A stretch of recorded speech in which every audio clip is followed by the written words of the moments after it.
خواندن سوره کهف از نصف جزء 15 تقریبا شروع می شود و به اول جزء 16 تمام می شود. فایده این سوره اینه که انسان از فتنه دجال که بزرگترین فتنه است و همه انبیا و حضرت رسول اکرم امتهای خود را ترساندند، بیم دادند این فتنه دجال می آید، مردگان و رفتگان گذشته که در قبرها هستند و زنده ها هیچ کس مسئول نمی‌ماند مگر آنکه الله او را نجات و علاوه از اون دجال بزرگ دجال‌های کوچکی هستند دجل می‌کنند، باطل را به نام حق ترویج میدهند در جامعه، مردم را گمراه میسازند، مادیت، دنیا پرستی، غفلت، جهالت دنیا را فرا میگیرد، دلها کور میشوند، دلها سنگ میشوند، دلها سفت میشوند. این سوره محافظ قلبها است. خدا بخوانید و بچه‌های خود را، خانواده خود را هم یادآوری کنیم، ملزم کنیم این سوره را بخوانند. روز جمعه یک لحظه ای هست، مانند شب قدر که در 10 روز یک شب هست، در این روز یک لحظه ای هست، یه ساعتی هست، ساعت تعبیر به ساعت فرمود که یعنی لحظه. هر کسی در آن لحظه خوشبخت شد و آن لحظه متوجه الله شد و از الله چیزی خواست و درخواست کرد و دعا کرد، الله دعایش را قبول کرد. اما آن لحظه کی هست؟ بعضی میگوید همین وقتی که نماز جمعه شروع میشه، امام بالای خطبه میره و تا آخر نماز. بعضی گفتند از عصر تا مغربه، بسیاری از بزرگان گفتند عصر تا مغرب در مسجد باشد.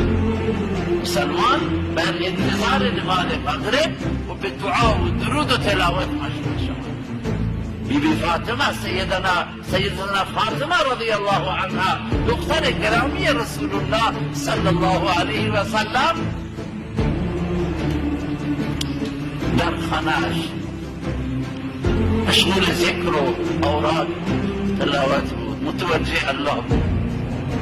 بچه ای را میفرستد بیرون، نگاه کن که خورشید نزدیکی به غروب میشود، اون وقت دست به دعا بردارد. خواهران شما این فرصت را غنیمت بدهید. این فرصت ها هستند، قدردانی لحظه ها هست که انسان را از سرا به ثریا میرساند، یعنی از زمین به آسمان میرساند. سبب خوشبختی گاهی یک لحظه سبب خوشبختی و نجات و سعادت انسان و رستگاری انسان. آقا همه چیز در نماز فجر نمیرسی، تو عذاب هستی. این قرآن فجر کانه مشهودا، تو محرومی از نماز فجر. خواهرم، دخترم، برادرم، آهرم، فرزندم بلند کن به نماز. نماز را ضایع کرد، همه چیز را ضایع کرده است. نماز در زندگی ما، ذکر الله در نماز، واقم صلاة ذکری، این نماز برای یاد الله ہے، مخصوصا نماز فجر. نماز فجر نماز در روزها در شبها خیلی کمتر شده. اعراضی که جمعه و نمیاد به نماز، اعراضی که موقع فجر خوابه، وقت کلمه چه عرض بکنم ولی یک حدیث را باید معنیش میگم. حضرت رسول فرمود شب کسی میخوابد، شیطان ستگیره کنه، اسمش میگم ستگیره، ستگیره کنه وقتی وضو میگیرن بلند میشود نام الله بردمان میاورد میگه الحمدلله. بعد یک گره باز شد، بعد گره دوم باز شد، بعد گره سوم باز میشه. بعد اصلا ماشاءالله نشید طیب النفس، شاد شکر خوشحاله. و ایلا خوابید غافل شد، تحجد به هیچی فرضشم قضا شد. اصلا خمیس نفس کشورات، نفسش خمیس شده، قلیل شده، کسلانه، سسته، دعوا میکنه. حالا دیگه بیا این دختره را به خانمش دیگه بیا که من به تمرکم بخورم. چی میخوری تو؟